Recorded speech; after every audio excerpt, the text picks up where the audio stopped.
Okay, we're gonna take a nice new open house tour of my home. Sorry about the mask. It's not a COVID thing, but there's some pretty nasty chemicals in here that fried. I'm standing in the middle of the garage, looking out now. That's the garage door that fell. Once the fire came through the garage, the ceiling lost its integrity and the door dropped. And this was the path the firemen took to get into the garage.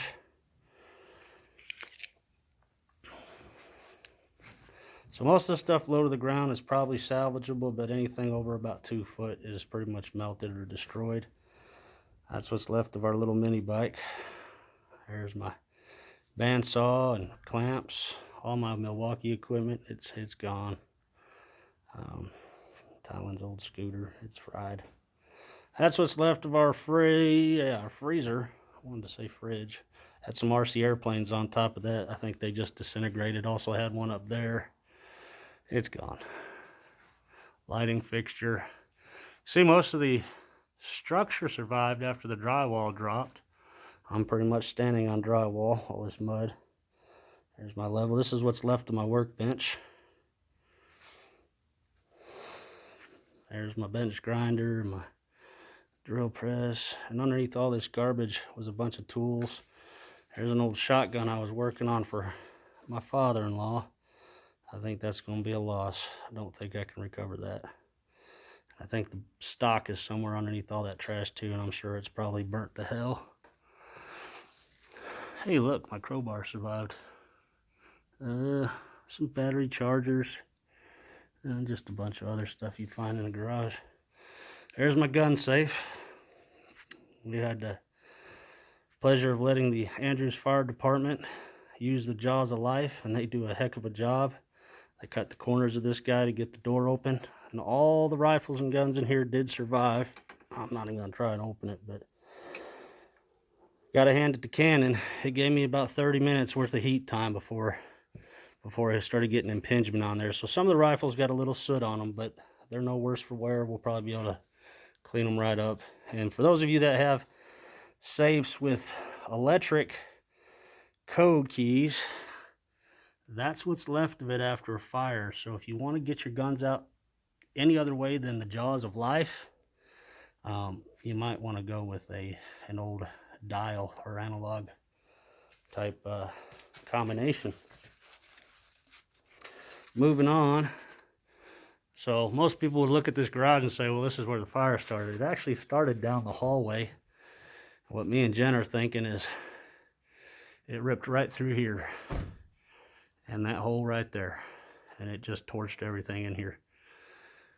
And for those that don't know, the fire started from my boy. He didn't know what he was doing, playing with fire in the laundry room, and it got out of hand, and well, he was scared, and well, he had to run. Anyway, he went and got Jen, and Jen tried to put it out with an extinguisher.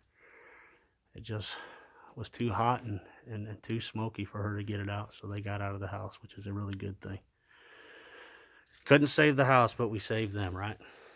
So we're gonna move down, and we're gonna look into the laundry room where it started. Most of this sludge that I'm walking through is just insulation from the attic that fell down and then was soaked with fire water. But the fire did get up into the attic. It did reach the roof rafters. That's what's left of the washer and dryer, ironing board. So this is where it started. I actually started along this back wall where all the clean clothes. Jen used to have a hanging rack up here that she'd hang up our shirts and stuff. And it started on that wall right there and then worked its way through the house, right? So going back out of what was the laundry room into Tylen's room, mind you, all this cotton looking stuff is all insulation from the attic. It all come down. Going into Tylen's room, not much left of his door. Everything in here is going to have to be thrown away. There's really nothing salvageable. His bunk bed structurally survived, but it's got a lot of smoke damage and buckling. His entire mattress melted up there. You can see just by the curvature of the fan how hot it was, you know, above head level or eye level. Yeah, most of the stuff low to the ground didn't get burned, but it got the smoke damage, right? This is one of his little race car tracks, and it's melted the heck. All of his toys were all melted. Pretty cool when you think about it, what fire can do to a house, you know.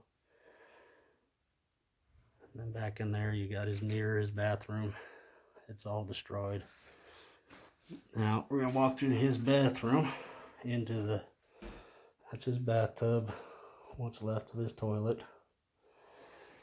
And there's the guest room door looking out into the kitchen. And the guest bedroom, for the most part, survived with smoke damage. All those lines on the wall is just where it sweated. And you can see the studs through the wall now, and each fastening point for the drywall. Our telescope survived, I think. I haven't tested it out yet, but I can't move it for insurance purposes. Gonna open the door, what's left of it, right? Go out into the hallway. There's the hallway guest bathroom, or hallway bathroom. Can't get in here very easily. The door's probably pretty stopped up. And it was a cool bathroom. I still admire my little toilet holder. It looks like it survived a pistol roll. Moving down the hallway into the kitchen. Cool part about this house was the floor was all tiles, so if I kind of get through this, the tile survived. So we just got to shovel all this crud out of here, and we'll probably be doing that with the third party. We'll see how that all works out. Here's the air conditioner vent. It's fried. It is gone. Looks like the taters didn't bake. That's a good thing. Here's the kitchen, covered in smoke. What's left of the fridge. Cabinet started to boil or bubble and pop. Looks like the seals on the fridge melt. They melted all the way through. The oven survived, microwave survived. But I don't know that we can get this. No, that stuff ain't coming off. Here's the stove. I went over here into the pantry. Unfortunately, this is the location our dog passed away. She went in here to hide, and she didn't know any better, and she died of smoke inhalation right there. So we got to keep all this food in here too. Got to itemize it and make sure we get everything that we lost as far as monetary value, right? Then we're gonna turn around. Jen had some big old fork and spoon on the wall there. And see, it left the shadow. That was kind of cool. I've never seen that before. But I fixed them once. I think I can fix them twice as long as we can get the parts for them. Last time she threw them off the wall because she was mad at me and I had to fix them. But don't tell her I said that.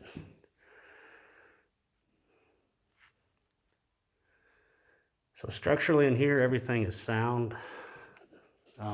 It got up to about 900 to 1,000 degrees at ceiling level. And then slowly toward the floor, it got a little cooler, but pretty much everything that was on these counters melted. This was an old candy dish that Jen had. You can see this is waist level, so you can see how hot it was just at waist level. And there was no fire in here, guys. There was no fire in here at all.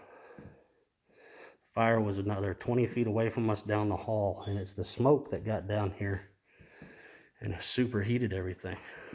Now this was a little microwave dome we had for cooking dishes to keep the microwave clean, and it kind of floured on us just because of the heat. So it's supposed to be dome shaped.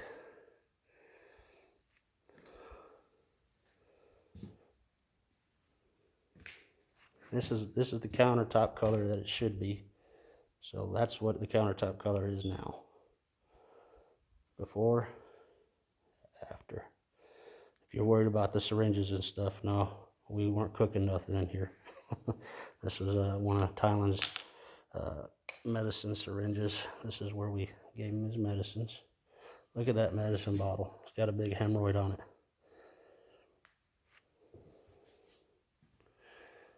Well, that was useless. fire extinguisher made for about 10 seconds worth of fire retardant, and that was it. This is our living room. The couch is still intact, but it's covered in smoke and water, so we're gonna have to replace that. Cool thing was, you can see the ceiling fan totally melted. So far, that's the most impressive thing that I've seen that's melted, and it melted all the way down to the floor and formed little plastic puddles down there. So it got super hot up there. Now sitting on the couches, these couches are only about thigh high. This is one of my kids' Nerf guns, and it surely ain't supposed to look like that. So this hasn't been touched since the fire, and that's only about 3 feet off the ground right there. So that's how hot it was right there. Fireplace, well, fireplaces tend to survive fires for some reason.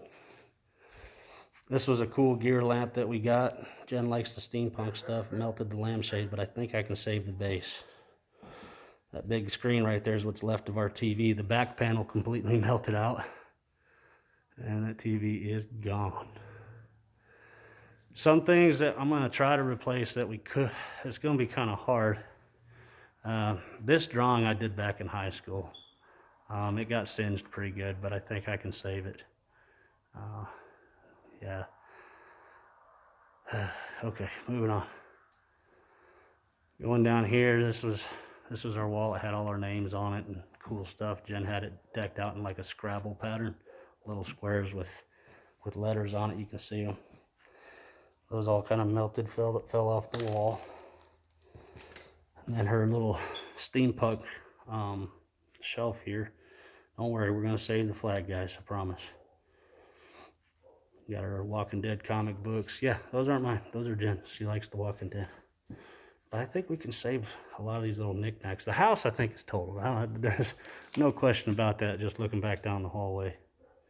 But I think we can rebuild it. I think structurally it's sound. We're going to have to replace some roof rafters and some ceiling joists.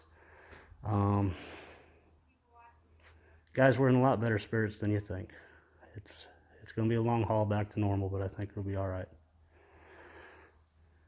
This was a cool gift from Serena. This one is a little lopsided, so we're going to have to find some new ones because we really like these. It's got that piping fixture thing going. Yeah, it got pretty warm right here too. And I'd take you to the bedroom, but I think there's still things in there that we'd like to keep private. Anyhow, oh, the office. The office, for the most part, survived. The carpet's trashed, and mostly the furniture in there's trash. I think the computer survived. But for the most part, we're going to have to remove everything out of the office, at the bare minimum, clean it. Anywho, that's really about it, guys. Thank all of you guys for your support and prayers so far. Just thank you. From the bottom of my heart, from the bottom of Jen's. Gosh, you know, even the people around Andrews that have helped us, we can't say enough. Thank you.